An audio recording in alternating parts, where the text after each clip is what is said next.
Direito do Trabalho, fim da escala 6 por 1. Eu sou a Juliana Pimentel, sou advogada especialista em direito previdenciário.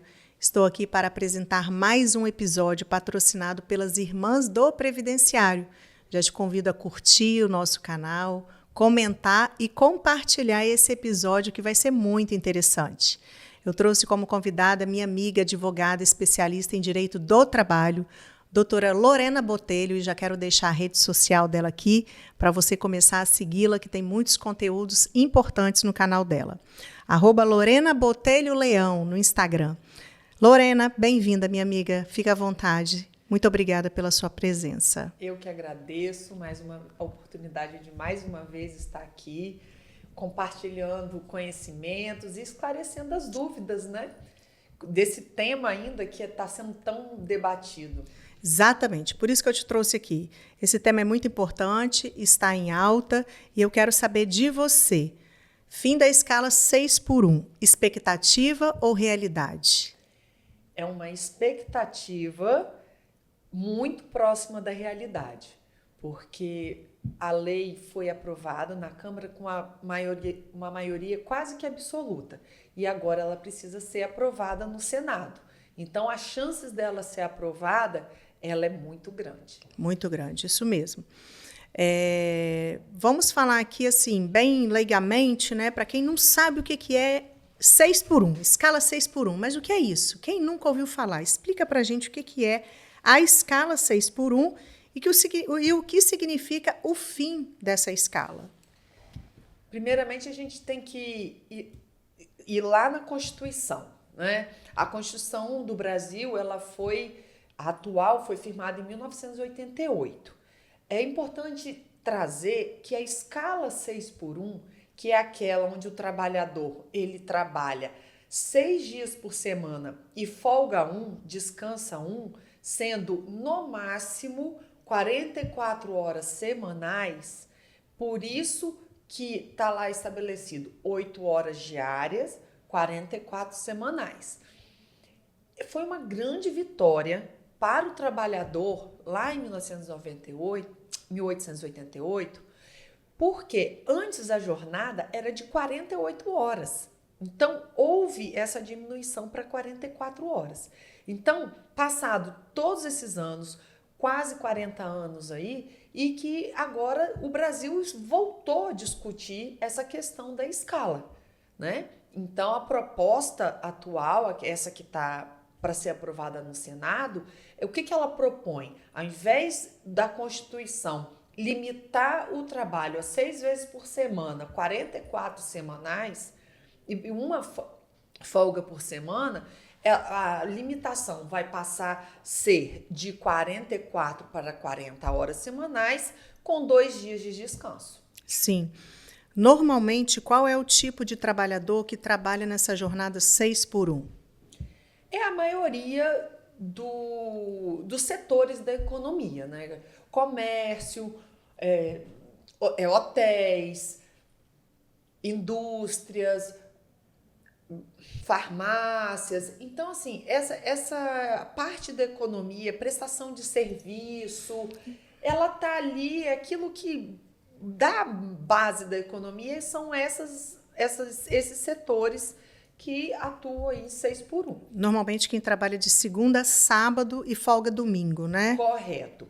Importante a gente ressaltar essa questão da folga aos domingos, Juliana, porque a lei que rege os trabalhos aos domingos, não é que ela impede trabalhar aos domingos, mas é uma coisa certa. No caso de shopping, center, farmácias, padarias, o que acontece? Você pode trabalhar aos domingos, mas tem que ter uma folga na semana. E pelo menos uma vez por mês, essa folga deve coincidir com o domingo. E quando estamos falando das trabalhadoras, ou seja, das mulheres, essa folga, pela Lei de Proteção das Mulheres, ela deve coincidir com os domingos pelo menos 2 vezes ao mês. Importante informação, pessoal. Anota aí, hein? E vamos lá, doutora Lorena, quais são os impactos para os trabalhadores com o fim da jornada 6 por 1 E para os empresários, né? Eu tenho assim ouvido opiniões de todos os lados e eu gostaria de ouvir a sua opinião. A gente tem que pensar, né, que não é só trabalho. A vida ela é constituída por várias situações, né? Então, o principal impacto para essa diminuição da jornada vai estar justamente nessa vida do trabalhador. Porque a gente sabe que com um dia de descanso, esse um dia de folga nem sempre é de descanso. É quando as pessoas vão aproveitar para fazer uma compra, organizar a casa, ir ao médico. Então, essa alteração ela vai valorizar, melhorar essa qualidade de tempo do trabalhador. Isso é o impacto positivo dessa mudança. E para os empresários, o que vai acontecer? Ele vai ter que se adaptar, né? É uma coisa nova. Nós ainda não sabemos quais serão os limites, os termos legais que vão gerir essa alteração. E agora, não é para criar pânico, porque existem formas. Agora, é uma adaptação, é uma mudança de cultura, é uma forma de enxergar e de se estruturar. Agora, a gente pensa também, a maioria das empresas no Brasil, aquelas que realmente dão base à nossa economia, são aquelas formadas por pequenos e médios empresários. Então, são empresas que não possuem compliance, não possuem uma assessoria jurídica, muito menos até um RH estruturado. Normalmente é o empresário que tem aquele pequeno comércio ou negócio de prestação de serviço e tem aqueles mais 2, 3 funcionários. Então, para eles, para essa categoria, para esse setor de empresas, vai ter que ter uma flexibilização maior. Eu acredito que o impacto para esse tipo de empresário vai ser maior. Inclusive, essa semana eu estava conversando com um empresário que é dono de um restaurante, self-service, e ele, muito preocupado, chegou a falar para mim que já pensou em reduzir a abertura do restaurante dele por um dia na semana, porque como ele não vai ter todos os trabalhadores ali, né, de segunda a sábado, ele teria que contratar o quê? Contratar freelance, diarista, aí o custo dele iria aumentar. Então, esse tipo de empresário está bem preocupado. O que você pensa? Qual dica que você daria para o empresário que é dono de um restaurante self-service e que passou pela cabeça dele fechar o restaurante, por exemplo, na segunda-feira, não abrir na segunda, por conta dessa finalização da escala 6x1? Nós estamos trabalhando em especulações, né, Juliana? Porque enquanto ainda não temos a lei definida de como realmente isso vai se operar, a gente trabalha com suposições de como que essa lei ela vai atingir esses pequenos e médios empresários também. O importante, o ponto principal que eu acho é o equilíbrio entre a vida, a saúde mental do trabalhador e do próprio empresário também, porque aquele pequeno e médio empresário ele não deixa de estar trabalhando, e o trabalho em si. E a economia, porque eles vão ter que passar por esse processo de adaptação para ver como que esse negócio vai funcionar diante dessa nova jornada. Agora, vamos ver, vai ser possível contratar mais pessoas? As escalas, de repente, muda as escalas, vamos entrar mais tarde e sair mais cedo. Isso vai depender muito do segmento de cada empresa, de cada setor. Agora, eu acredito que a lei, né, se ela vier dentro de uma inteligência, pensando na economia, ela vai trazer ferramentas e instrumentos que viabilizem a aplicação da nova lei. E que isso não se transforme também numa cortina de fumaça. Porque o discurso hoje é que com essa escala de 6x2 vão abrir mais postos de trabalho. Agora eu pergunto, será que essas empresas vão ter condições econômicas de fazer novas contratações? Então, a proposta é o fim da escala 6x1 e a implantação da escala 5x2. Correto. Não é isso? Perfeito. E do seu ponto de vista, assim, em relação à saúde física e mental, você acha que o fim dessa escala 6x1 vai trazer benefícios para o trabalhador? Quando a gente fala de saúde do trabalhador, normalmente a gente pensa muito no acidente de trabalho, né? Que é até a área aí que você atua bastante do previdenciário. Só que, inclusive com a implementação das novas regras da NR1, que trabalham a questão da segurança mental do trabalhador, que buscam trazer também uma preocupação, um olhar para aquelas doenças, não só as doenças físicas, mas as mentais também, isso é uma nova tendência. E não é uma tendência somente do Brasil, é uma tendência mundial. A gente tem que entender que essa discussão não é uma discussão que está nascendo no Brasil hoje. Em outros continentes, como na Europa, por exemplo, na grande maioria dos países, essas jornadas de 44 horas semanais, 6x1, elas basicamente não existem. Mas, contudo, lá nesses outros países, as regras trabalhistas, elas funcionam sobre uma outra perspectiva. Então, é importantíssimo, porque hoje os casos de burnout, de desânimo, irritabilidade, ansiedade, o consumo de medicamentos que as pessoas em geral estão tendo, né, que esses fatores estão acontecendo, ela está um crescimento gigantesco. E não é culpa só da jornada. A gente tem que entender muito isso também, porque fica colocando, não, as pessoas estão ansiosas, as pessoas estão sofrendo burnout por causa do excesso de trabalho, porque não tem descanso.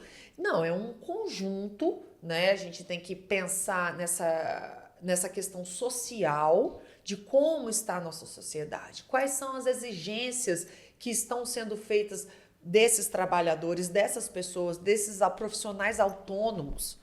É um contexto muito amplo. E aí, né, concorda que se a gente for parar para pensar, concordo plenamente com você, não podemos colocar essa conta apenas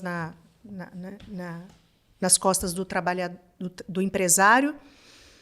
E aí nós temos que pensar, e o trabalhador, o empregado dessa empresa, o que ele está fazendo pela saúde mental e física dele? Ele procura se exercitar diariamente? Ele faz uma caminhada? Ele cuida da alimentação? Ele tem uma vida de oração? Ele busca um acompanhamento com um psicólogo? Né? Ele toma a medicação que ele tem que tomar? Que eu vejo muita negligência por parte dos trabalhadores também. Então, é injusto você colocar essa conta nas costas do empresário apenas. Né? Então, na minha opinião, com o fim da escala 6x1, o trabalhador ele vai ter um dia a mais de descanso e também que ele possa cuidar dele. Né? E não fazer bicos por fora e colocar mais uma jornada, que aí ele vai retornar para a empresa mais cansado ainda. Esse ponto é um ponto muito importante nesse debate, né? É importante não trazermos esse debate para transformar numa batalha empregador versus empregado. Não é isso. Nós temos que pensar num contexto muito maior, voltando ao que nós já estávamos debatendo aí, conversando desde o início. Ninguém é só trabalhador, mas ao mesmo tempo acabou aquele pensamento de que problemas de casa não se leva para o trabalho e problemas de trabalho não se leva para casa. Ainda mais no mundo super ultra conectado que vivemos, e a qualidade desse descanso. E aí a gente entra nesse ponto que você acabou de abordar. Porque tá bom, bati o ponto, saí e fui para casa. Mas eu estou recebendo mensagens, aquele grupo da empresa, ele está sendo utilizado durante a madrugada. Aí vem aquela mensagenzinha, olha, não é para ler agora, é para ler só amanhã de manhã. Quem é que não vai ler? Não. Então, a mente não descansa. E essa falta de descanso, essa falta de tranquilidade, ela vai esgotando. Isso aí é inadmissível que aconteça. Ninguém consegue viver no modo sobrevivência o tempo todo. Não existe. O corpo, ele vai gritar. O corpo vai gritar porque eu vou começar a ter gastrite, eu vou ter pressão arterial alta, alterada, eu vou começar a ter problemas de batimentos cardíacos, porque a ansiedade ela vai gerando tudo isso. Então é muito importante a gente também observar os sinais que o nosso corpo está nos dando. E aí vem a questão da NR1 também, que ela traz para dentro do ambiente de trabalho essa necessidade da percepção, que é o que nós chamamos da gestão dos riscos operacionais. Então, as empresas, a partir dessas novas normas da NR1, ela também tem que ter esse olhar do empregado como ser humano e não como uma máquina. E buscar gerir esses riscos da melhor forma possível. Verificar se o gerente, se o supervisor, se aquele superior hierárquico está tratando as pessoas com urbanidade. Não é que tem que ser amiguinho e ficar cheio de dedos. Não, é urbanidade, respeito. As metas da empresa, como é que estão nossas metas de venda? Elas são razoáveis? Elas estão... São excessivas? São excessivas? Então, é esse conjunto... É um equilíbrio, né? Um equilíbrio. É a busca do equilíbrio. Fácil. Perfeito. Não é. Não é. Não é fácil. É isso. Mas é um desafio que temos que enfrentar. Sim. Um caso interessante, Juliana, que eu trouxe aqui para a gente refletir, foi o caso de uma trabalhadora do comércio, varejista, né? E ela foi até o meu escritório justamente para verificar se as horas extras dela estavam sendo pagas corretamente. E ao analisar os fatos, o controle de ponto, o que se percebeu foi que, na verdade, o que estava de errado não era a forma de pagamento das horas extras. As horas extras estavam sendo pagas, só que ela estava executando mais horas extras do que o que é permitido por lei.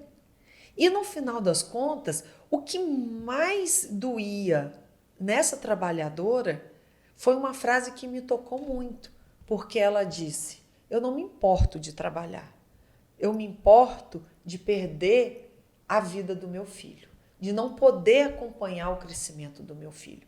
Então, não é só sobre o pagamento, sobre se está sendo pago, se está sendo pago corretamente, é sobre essa qualidade de tempo fora do trabalho. Porque nós sabemos que um trabalhador, em regra, ele sai de casa com no mínimo 2 horas de antecedência do início da jornada. E que sai do trabalho no horário correto, muitas das vezes, mas acontece de demorar por causa de um acidente, de uma obra, de ter esse percurso de volta para casa com duração, às vezes, de até 4 horas. Então, é esse conjunto, é esse olhar humano que nós precisamos ter. Não é só o dinheiro, não é só o pagamento. A gente também tem que pensar na vida. E voltamos ao equilíbrio entre saúde, trabalho e sustentabilidade dos negócios. Muito bom. E sobre a questão dos direitos dos trabalhadores da escala 6x1. gostaria que você falasse quais são os direitos e, com o fim da escala 6x1, passando para 5x2, se vai ter alguma alteração desses direitos. Interessante a sua pontuação, porque diante dessa discussão, às vezes até por falta de conhecimento apropriado da lei, muitas pessoas estão com uma visão de que, então a jornada, a escala 6x1, ela é ilegal. Não, a jornada 6x1, ela é legal e ela é constitucional. O projeto de lei que está para ser aprovado no Senado, ele vai alterar a Constituição brasileira. Isso é muito importante a gente ter em mente, porque não é uma alteração somente na CLT, que é a consolidação das leis trabalhistas. É uma alteração na Constituição, que é a nossa norma maior, qual todas as outras leis elas devem seguir as orientações da Constituição. E em relação aos direitos básicos, quais são? Intervalo intra-jornada, aquele direito de descansar durante a jornada de trabalho, o FGTS, 13º, férias remuneradas, o descanso semanal remunerado, o direito a pagamento das horas extras quando cumpridas com um acréscimo. Esses direitos todos existem e devem ser cumpridos e eles permanecerão. Então, não tem nenhuma alteração em relação aos direitos do trabalhador. O que vai mudar? É a forma das folgas serem estabelecidas. A gente vai sair daquele padrão de folgas aos domingos, porque agora a gente vai ter que, vamos dizer, administrar essa segunda folga em dias alternados ao longo da semana. Muito bom, tá super esclarecido sobre a questão aí do fim da jornada 6x1. Para mim foi uma aula, um espetáculo, doutora Lorena, que é especialista em direito do trabalho. Queria que você deixasse alguma consideração final, contasse algum caso prático que, porventura, você esteja aí já analisando. Inclusive, eu queria aqui deixar um recadinho para os empresários que estão perdidos, desinformados, com muitas dúvidas, que é muito importante que, neste momento de decisão, seja feita a contratação, né, de um advogado especialista em direito do trabalho. Porque, às vezes, o empresário fica na dúvida, faz uma consulta aleatória pela internet, porque eu acredito muito, eu sempre defendo que cada caso é um caso. E é importante a contratação de uma assessoria jurídica especialista em direito do trabalho para que o empresário não tome nenhuma decisão precipitada e nem errada. Importante demais isso. Inclusive, já está contratada, preciso de algumas orientações também para a minha empresa e te agradecer mais uma vez mais. Fica à vontade para suas considerações finais e contar algum caso aí que você já esteja trabalhando nesse sentido. Aproveitando esse gancho sobre os empresários, né? Infelizmente, nós temos no Brasil essa cultura de achar que eu sou pequeno demais para ter uma assessoria jurídica. Isso não é uma realidade. E é muito importante entender que hoje nós temos acesso. Hoje, o meu principal cliente são pequenas e médias empresas. São esses empresários que mais precisam desse suporte e entender que as ações trabalhistas, elas não surgem de grandes fraudes, elas são de erros repetitivos. Então, muitas vezes o empregador, ele acha que está fazendo certo, ele acha que está ajudando aquela pessoa e, na verdade, ele está trazendo um problema, não só para ele, mas como para o empregado, que a longo prazo isso vai acabar numa consequência de uma ação trabalhista. Esse equilíbrio, a gente tem que sempre estar pensando em quê? No equilíbrio. Equilibrar a produtividade, a saúde econômica da empresa e a saúde do trabalhador. Porque o trabalho, ele é essencial para a dignidade do homem. Todos nós precisamos de trabalho. Ela traz saúde também. A pessoa que não tem trabalho, ela perde a dignidade. Mas para uma empresa sobreviver, ela precisa de condições econômicas. E sem empresa, não há trabalho. Então, a gente vai vendo que isso tudo, a base é a mesma.